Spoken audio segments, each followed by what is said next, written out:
bye week. Second practice of the bye week. It's been good to be able to take some time after Friday night's game, and got some guys, got some little bit of rest for some guys early in the week, and then a little bit of different practice Tuesday and Wednesday. A lot of focus on obviously Cincinnati and some beginning install with them, and also a chance to look at some different things, some younger players, and see if we got some guys that are ready to play a little bit more, and things like that. So it's been a really positive week so far. We'll practice again tomorrow and have a little scrimmage with our young guys, our scout guys, at the end of practice. So I expect that to be really lively. That's usually something that the older guys really enjoy, getting to cheer the young guys on and all that stuff. So that'll be good. Looking at the film from last Friday night, obviously a great college football game and a very emotional win on the road. Tough place to win, tough place to play. So post game, you were euphoric, and you go back and you look at the film, and just I really am very pleased with how hard our kids played. I'm pleased with the composure that we demonstrated, the way we competed. Certainly, we made some mistakes, but I think some of that's BYU. I mean, it's a really good football team. That offensive front may have been the best offensive front we've seen so far this year. And they got some guys on both sides of the ball that are really, really talented college football players. There's probably a lot of those guys you're going to see playing on Sundays. So to go out and to be able to find a way to win a game like that on the road in that environment. I mean, we've played a lot of loud environments in my career, and that one's up there. I mean, I don't know if it's the loudest, but it's up there, and that was a factor in the ball game. And thankfully we'd done an adequate enough job to preparing for it, so we didn't have major issues. But just reflecting back, I think it's just a big win for our program, and so I'm kind of glad you got the bye week right now, because you can appropriately celebrate that thing on Sunday and also be able to turn the page firmly for what is another big ball game next Friday night. And certainly we'll all be watching Navy and Cincinnati this weekend, along with some other matchups, but the focus right now for our roster is on Cincinnati, and so it'll be good to watch them this weekend. And then Sunday, we talked with our team just about Sunday kind of starts the fourth quarter of our season, and so the kids will be very, very motivated. I know that we'll have a solid week of preparation next week, and we have a great challenge. I mean, Cincinnati is very, very good again this year, very talented. That's playing at Cincinnati and Nippert Stadium is going to be a huge challenge also. They have a great support there, great environment. Another Friday night game, so it's probably, I expect it to be very electric in their stadium. So just pleased where we are right now, and excited about what we got the balance of the way with the season. So questions? You guys, I'm sure, looked at the schedule when it first came out, saw the late bye, and knew it'd maybe be a challenge to get here. But now that you are here, is it, I don't know, maybe a blessing in disguise that you have some extra time to prepare for such a big game and the final stretch? Yeah, I mean, I wouldn't have chosen it, but right. Yeah, I mean, it falls where it does. I mean, I do think that coming off of the last several ball games, and particularly that last one, and it being such a physical ball game, and then following up with what I anticipate is going to be another very physical ball game, I do think it's a good time to have it. Ideally, you'd probably want it a little more centered, but it's for where we are right now, where we're sitting, I think it's good. What's the balance of preparing for this next stretch of 3 games and also doing some self-scouting and some inward looking?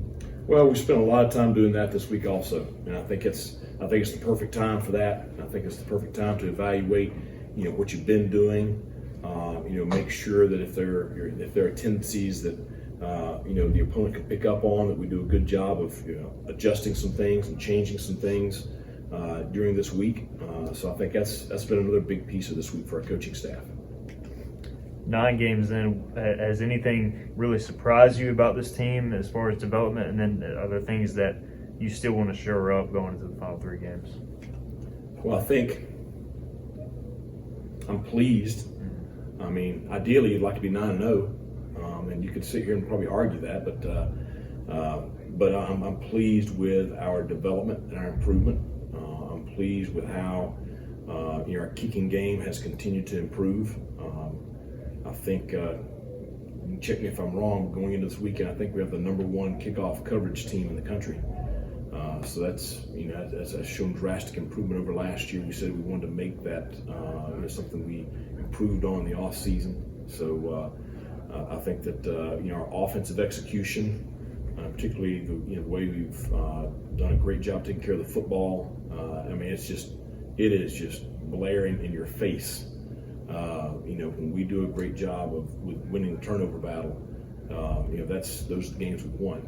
And conversely, when we've lost it, those are the games we've struggled to win. So I think I'm pleased with how I think Holton's playing the best ball of his career right now. I think that so many of the guys surrounding him are playing the best ball of their careers, and that's offensive line, receivers, running backs, tight ends. I mean, you have a lot of guys that are just gelling together. And so I think when I say I'm pleased, I'm pleased with how that group has really come along together. And you can say the same thing defensively. I'm pleased with how we've continued to play really, really well, for the balance of the season defensively. And certainly we've had our moments when we didn't play as well, but I think that, for the most part, we've been, week in, week out, pretty highly competitive on both sides of the ball and really improved in the special teams phase. We're highly competitive in all 3 phases. Coach, what does it mean to you to be bowl eligible for the 2nd year in a row?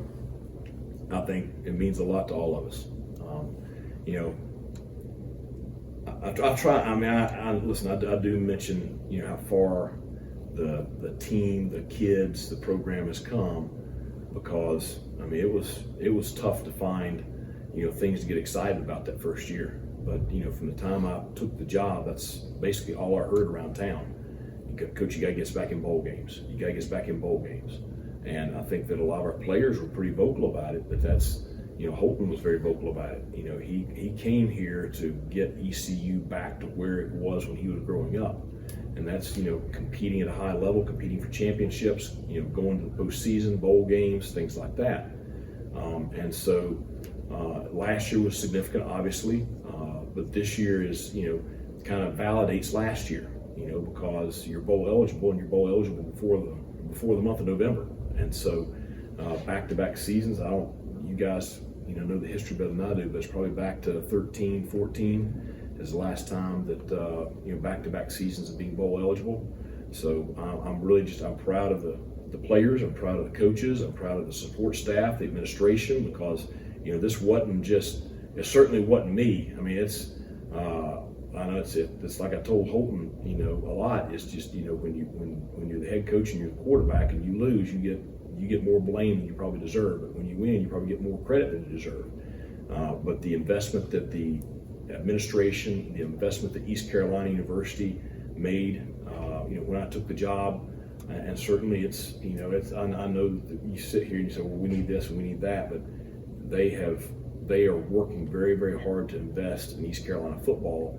And so are the players. The players, I mean, their commitment level, I cannot stress to you how important it has been and how huge of a piece it's been, the commitment level of the players in our program right now versus the commitment level that was here in 2019 is just like night and day. The players, you're not having to beat them to get them into the weight room. You're not having to beat them to get them into the training room. You're not having to beat them to get them to watch film. They're doing these things because they're self-motivated, and they're motivated by their peers, and you have strong leadership. And the evidence is every Saturday or Friday or Thursday or whenever we play on the field. In that first year, I mean, we physically were outmatched, especially up front. Now we feel very good each week that that team we played last Friday night, I mean, that's a big, strong, athletic front on both sides of the ball, and our kids competed very, very well. And so the commitment level in this program is just something that's I'm very pleased with. And just our coaches, they work very, very hard. They work long hours. They're dedicated, but they, the culture that they have within our staff. If you walk around our offices, you're going to see people with a smile on their face. You're going to see people that are trying to help each other out. I think that carries over into the locker room with how the relationships with the kids. And I just say that there's a lot of people that invested a lot. And I appreciate John Gilbert. I appreciate Chancellor Rogers. And I appreciate that everything they've done to support us. But, it's very, very rewarding to see the program, back where we all wanted it to be. You mentioned the challenge at Cincinnati, but you guys have put yourself in a position if you go up there and win, y'all can potentially get right back in the mix for the conference championship. How much you address that with the team, or is that something they know regardless? They know it. I don't have to address it. They know. So it's a big ball game for us. I don't want to make it any bigger than I need to make it, but we always, we talk about 1-0, and this week, each week, this week is the biggest game of the year. So, that mindset's been instilled in them, but it's a big ball game for us. It's a big ball game for Cincinnati. So they've got to focus on Navy right now. I'm sure as soon as they finish that game, they'll be fully focused on us, but it's going to be a good matchup. We've got a huge challenge.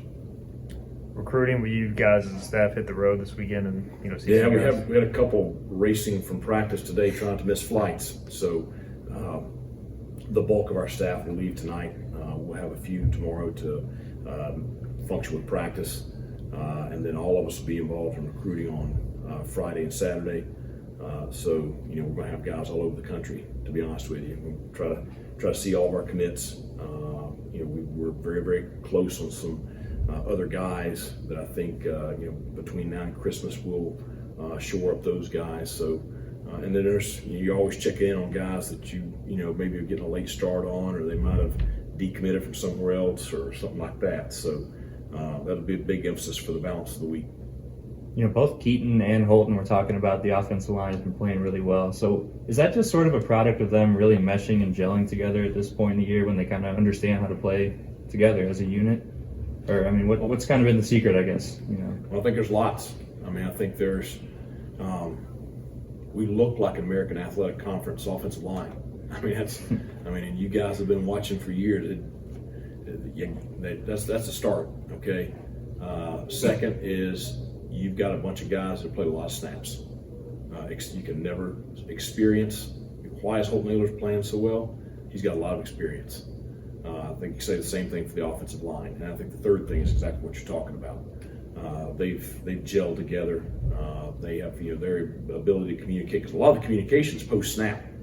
You start seeing some of these defenses that twist and bring people from all over the place. And it ain't easy to trade off a twist and pick up a blitzer. It takes a lot of work and a lot of communication, and a lot of just guys that are in sync playing together. So I think it's a lot of factors right there. I would say another factor is just who those kids are, their dedication, and I think that's another thing that's very strong in the program right now. Anything else for Coach? All right, appreciate you guys. Thanks.